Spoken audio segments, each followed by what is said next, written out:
Michael Mead, the wine guy here from Vals and Vino. Last but not least, our favorite part. The whole reason why we did this. Now we're gonna drink the wine. So, instead of just slurping this bad boy down and sucking it down, I figured I'd walk you through what sommeliers and us wine experts in the WISET program does to actually go through the tasting of a wine, right? All of the elements, all of the characteristics to really appreciate this beautiful bottle that we invested in, right? So there's three main things that you have in tasting a wine: color, aroma, and taste, right? Let's try to go through this because looking at this thing, I'm ready to slurp it down. So first and foremost, color. What you want to do is you want to look at it, right? The most important thing when looking at the color of the wine is you want to have a clean white surface behind you. That way you get a good unimpeded view of what the wine looks like. For me, I'm balling out. So I got myself a very nice little paper towel that I grabbed off the rack here that I'm just going to set down just to give myself a nice clean look so that way I'm not getting distracted by everything else on the counter. What this does for you is, and if you ever decide to blind taste, it gives you a few things. Number one, and the biggest thing that I can really kind of differentiate, is it gives you age, right? If you start to see what we call garnet or tawny, which is really kind of like a brownish type of color, that's going to tell you that there's been some age within the wine, right? Other than that, you can look through, you can kind of tell by your ruby or your garnet or your pale, or in a very rare circumstance, a purple, can kind of tell you the wine grape. But really all you're doing is you're looking for, number one, the purity of the wine. Is there any imperfections to it? And then also it can kind of indicate the age to you. Secondly, probably the most important, and the difference between being a casual wine drinker and becoming a sommelier or an expert wine drinker or really getting into it, is the aroma. This is where a wine really makes a difference, right? You have a lot of tastes and a lot of receptors that you have on your taste, but you actually can smell and pick up a lot of other different taste and flavors and characteristics through smelling it, right? So what you want to do is, because you have two nostrils, is actually use both of those bad boys. So what I'm going to do is I'm going to angle the glass on both sides. I'm going to smell it first, and then I'm going to spin it, and I'm going to let it open up. And what it is, being a sports player myself growing up, being a little brother, I have a deviated septum from my nose being broken. So actually one side of my nose works better than the other. So always when I go to that one side, I'm like, oh yeah, this is great. And on the other side, I'm like, oh, okay, all right. So after spinning it and oxidizing and opening it up,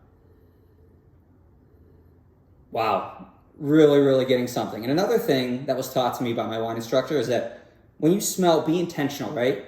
Lean down, lean into the glass, and actually close your eyes. Use your imagination, really lean into it, right? We did a drill one time where you do it, you look into it, or you sniff it, look up, and try to sniff while you look up, and the smell disappears. It's a thing of focus, it's a thing of intent, and a thing of intention, right? So while you're smelling, you're really looking for three things: primary, secondary, tertiary aromas. Primary, those are things that come from the fruit, from the grape itself. Those are going to be floral characteristics. Those are going to be fruit characteristics. You might get some herbaceousness, something like green bell pepper or mint or eucalyptus, right? Those are really things that come from the fruit. Secondary are going to be things that come from the winemaking. Typically, most commonly, what type of barrel that was actually put through during the fermentation and through the aging process. A lot of time that's oak, cloves, vanilla, leather, tobacco, right? Those things that you hear. Third is going to be your tertiary. Those are actually the aromas that come out from the aging of the bottle and the wine. After everything's over, you put it in the bottle, and then over that time, you get the tertiary. Since we're opening up a 22-year-old bottle of wine today, oh mama, we're really getting a lot of those tertiary notes, right? And a lot of those, you get tertiary from the aging of the fruit, and you get tertiary from the aging of the wine itself. Tertiary of aging the fruit is going to be dried fig, dried black cherry, those types of things. Incredible, right? From the bottle, you're going to get things, you're going to kind of get that funk, that earthiness, that mushroom, that forest floor, that type of stuff that people go off and you're like, where the heck is this guy getting this stuff? That's where those things come in, and that's where you pinpoint, right? Oh, man. And I'm getting all of that. And that's where kind of separating the good from the bad in wines, if you get the primary, the secondary, the tertiary, you know you have a well-complex, well-made wine, and also wine with a little bit of age under it. So, next thing, most importantly, let's taste this. Now, when you taste it, don't just put it in and suck it down, right? You have taste receptors all throughout your mouth.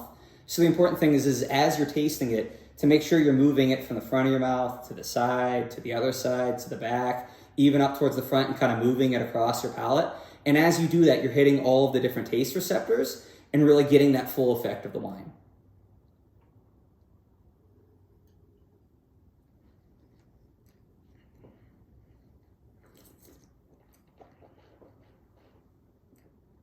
Oh my God.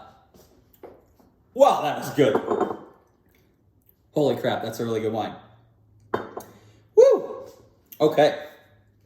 So I gotta get back to focus. So, while I was swishing around, you may have noticed I took a very slight breath in. What that's actually doing is that's also help oxidizing the wine while it's in your mouth. And what that does is it further opens it up and releases those flavors and releases those tastes while it's in your mouth and brings more air into the equation. So, going through from a sommelier or a Wisset's kind of schedule, what are you looking for in the taste, right? Obviously, we go back to the same things that we had on the aroma, the fruit flavors, the floral flavors, the herbaceousness, the oak, the leather, the tobacco, all of those dried fruits, everything. But also, let's talk about the structure of the wine, right? First and foremost, the alcohol, right?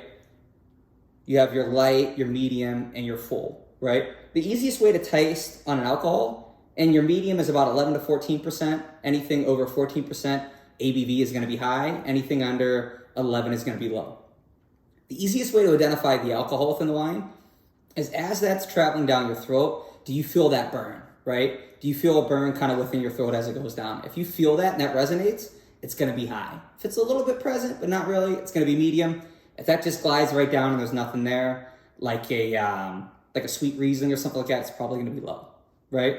Next is the sweetness that we mentioned. And no, we're not talking about, the actual sweetness of the fruits and the ripeness of the fruits. We're actually talking about the residual sugar. When all wine is made, it actually starts out the pulp of the grape, which has sugar in it, and then the yeast that actually comes from the stems on the outside. And a lot of winemakers will actually add some yeast as well.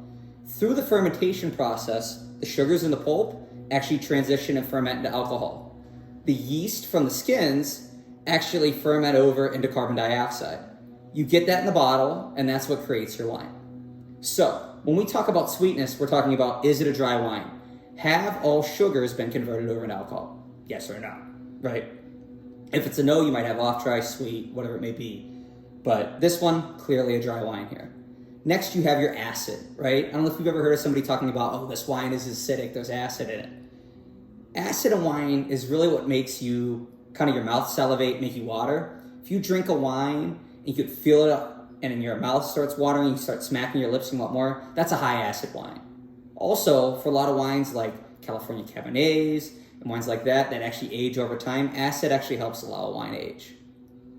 Next, you have your body, right? That mouthfeel. How does it feel on your palate? What's that mouthfeel? For this, a Chateauneuf du Pape, this one right here, I felt full body, right? It was present, it was there, it was on the palate. California Cabs, oh yeah, oh mama, those are full bodied, right? Something like a Pinot Noir might be a medium body, right? Something like a Beaujolais, that's gonna be a light body. Very light, glides across, just kind of runs right through your palate. Finally, you have your flavor intensity, right? How intense were those flavors? How prominent were those flavors, right? Which kind of also plays into the finish. When you drink that, and it's not necessarily how long things linger, but how long do those good characteristics linger? How long do you taste that fruit? How long do you taste those good characteristics of the wine on your palate? 1 minute later, while you're talking to somebody, are you still tasting? Is it still on the palate? That's the finish of it, right? So, that's a quick little rundown. You don't have to go through all of that. I have my little cheat sheet here, my little tasting matrix. We call this SAT, Standard Approach to Tasting. I'm sure you can find it online. It's an easy, quick Google search away. Or you know what? Just enjoy it. The overall thing, my overall advice is be intentional, right? You invested in a good bottle of wine. If you want to learn a little bit about it, I don't think you'd be this far into the video. If you don't want to learn a little bit about wine, be intentional as you go through it. Pick up those notes, pick up those characteristics. Start to associate them, right? Do what I do, and I still do it today. Cheat a little bit. Read reviews from the experts. Go on the website, read what they say. Read the different characteristics that the experts have been saying this wine tastes like. And as you taste it, try to do that identification. Try to match them up. Okay, yeah, actually, now that I hear it, black cherry does make sense. Plum does make sense. Holy crap, I've never licked a flora in the forest before, but yeah, I kind of get it now. I kind of get it, right? I'm not over there licking leather boots, but now I actually kind of get it when I taste the wine. All in all, enjoy it, have fun. and drink some good wine.